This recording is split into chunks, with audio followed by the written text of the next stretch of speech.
Hi, this is Dusty from Denison Media Technology Services, and today I'm going to give you a little quick start tutorial for the DSLR cameras that we have available at the library circulation desk.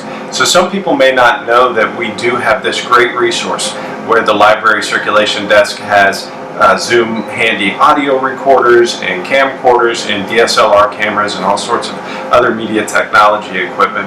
And today I want to go over one of the DSLRs that's in our stock to give you a tutorial on how to get started on pretty much all of them. The only main difference is one of the earlier models, the Nikon D60 that we have at the circulation desk, does not support video, but all of the other models at the circulation desk do.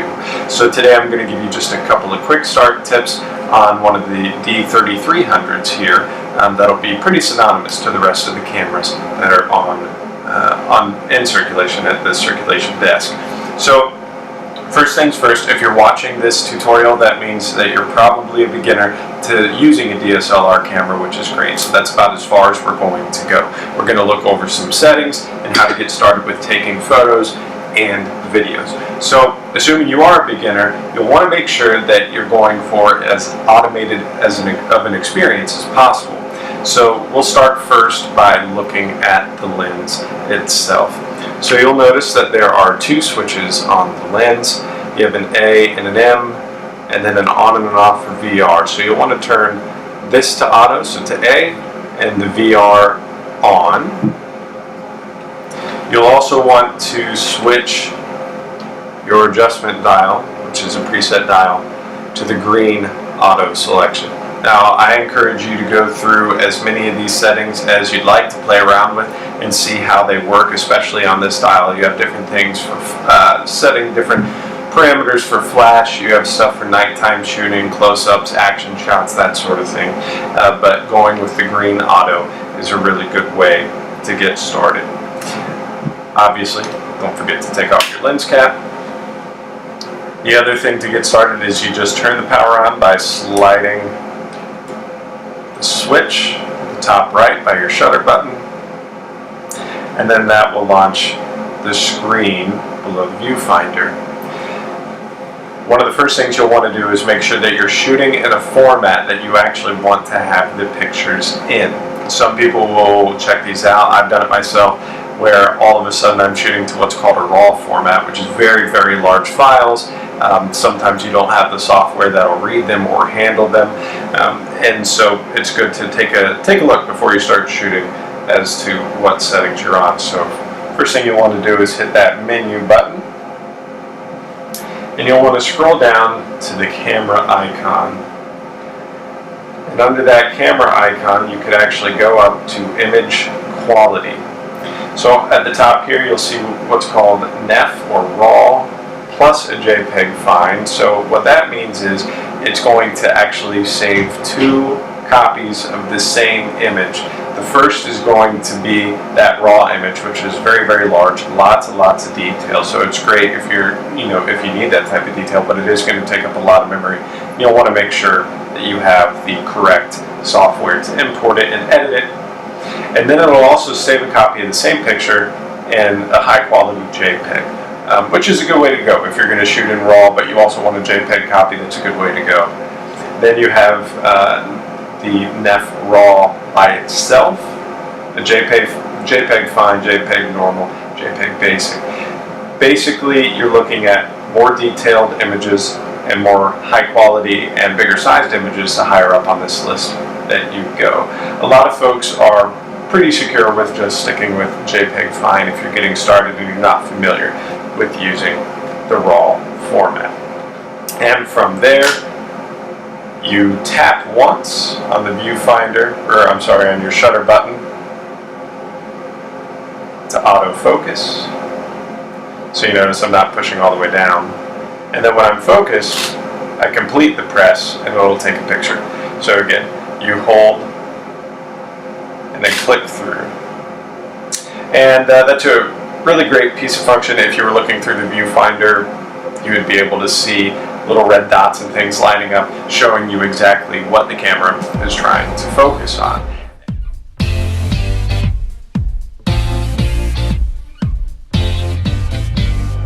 Now let's say you want to shoot video.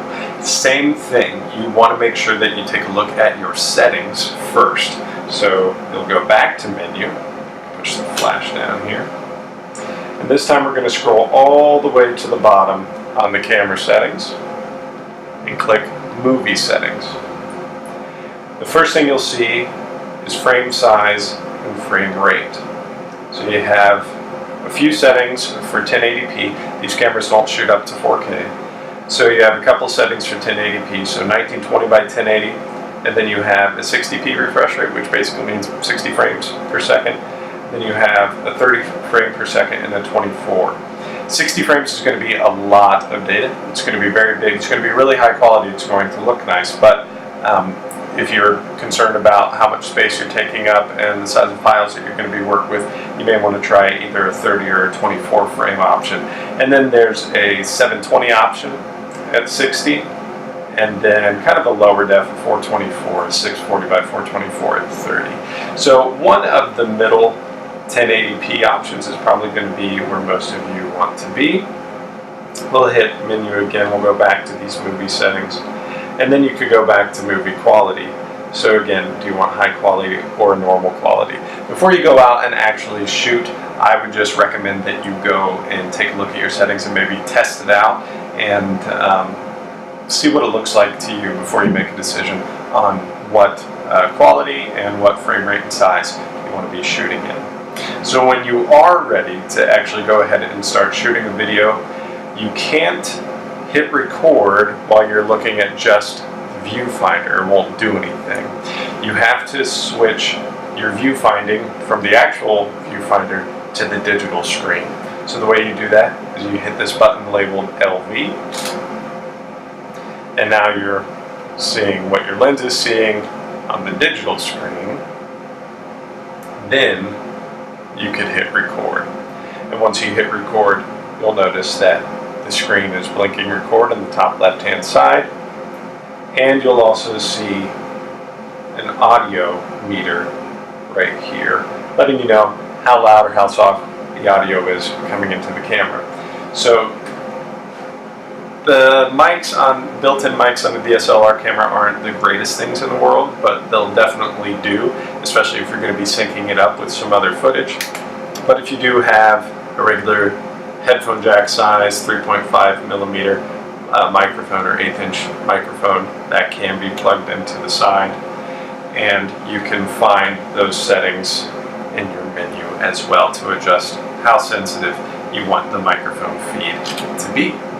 From there, switch to turn off, put your lens cap back on, and most of these will come with USB cable, so if you want to plug it into your computer and pull over pictures and videos that way, you can.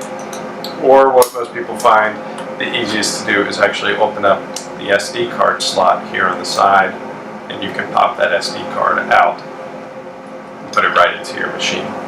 Now remember, you don't want to pull the SD card out obviously while you're recording or taking pictures, and you want to make sure that you turn the camera off before you take the SD card in and out, just so you don't corrupt your data or the card itself. As always, if you have any questions about any of the technology on campus, please contact the ITS Help Desk.